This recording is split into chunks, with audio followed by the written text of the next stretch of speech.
Ya, selamat malam Pak Fabian. Oke, selamat malam, Ya. Tribun. Pak Fabian, kira-kira di mata Pak Fabian sosok dari Pak Heri Rotinsul itu seperti apa Pak? Baik, Pak Heri Rotinsul ini atau Insinyur Heri Rotinsul ini saya kenal udah sangat lama. Tahun 19 awal 1995 1996 saya berkarir di Bitung masih staf Sekcam, itu beliau sudah kepala dinas.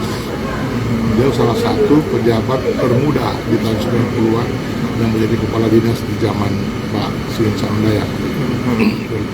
Bitung masih baru jadi kota, dari kota administratif sampai jadi kota madya daerah tingkat 2 waktu itu. Kemudian dia Pak Heri berkarir di provinsi, jadi penjabat Bupati Minahasa Utara, putar di beberapa eselon 2A.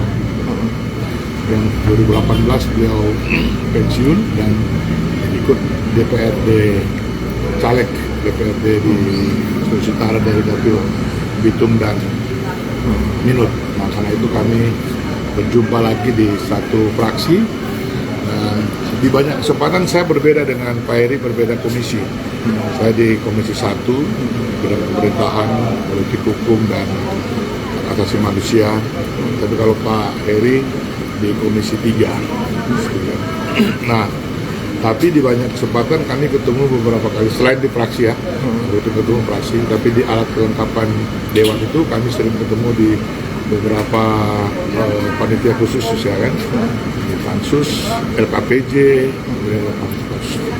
penyusunan Perda, kami sering ketemu. Nah, kalau ditanya gimana Pak Heri, pertama orangnya relatif tenang. Beliau karakternya tenang, ya mungkin karena usianya juga ya, jarang bicara, tapi kalau bicara lumayan panjang, lumayan lama, bicara kritis dalam berbicara, tapi juga solutif ketika menemukan berbagai masalah, persoalan-persoalan yang dihadapi, beliau selalu memberikan jalan keluar.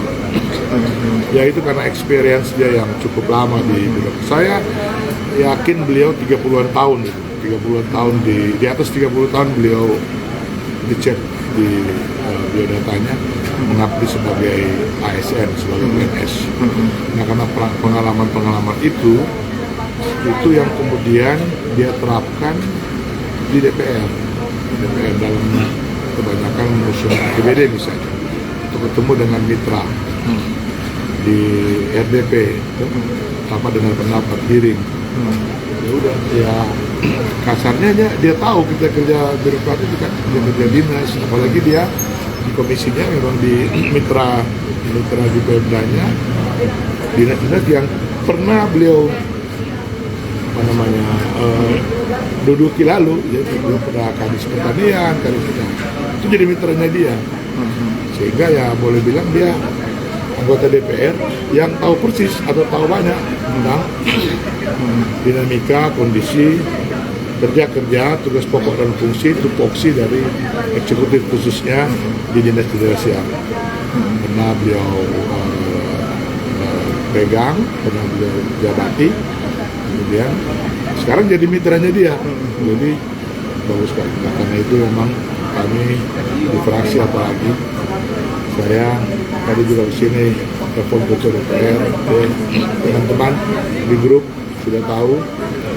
Kemudian ketua fraksi juga menelpon saya karena pas saya di dekat sini, saya datang sini untuk lihat langsung tadi masih di ICU.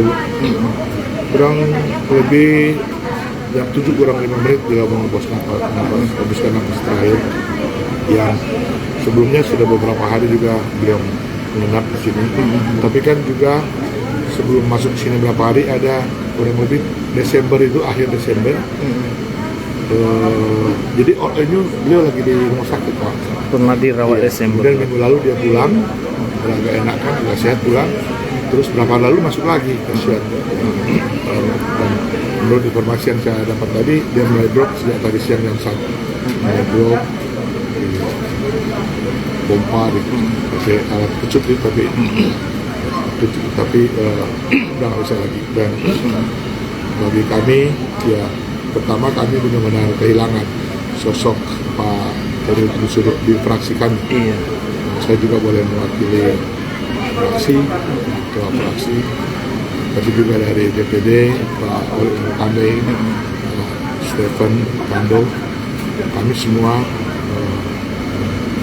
kehilangan sosok Pak Heri yang luar biasa, yang sekali lagi di DPR yang punya pengalaman di eksekutif, punya pengalaman di pemerintah daerah. Beliau melalang buana kemana-mana dan pengalaman itu kemudian dia terapkan di DPR sehingga benar-benar menjadi anggota DPR yang tahu, karena beliau tahu persis, dia kritis tapi juga solutif terhadap persoalan yang ada. Dan ya itu kami kehilangan, kami berduka cita yang dalam. Terima kasih untuk semua yang Pak Heri artikan, Pak Heri berikan, sumbangkan kepada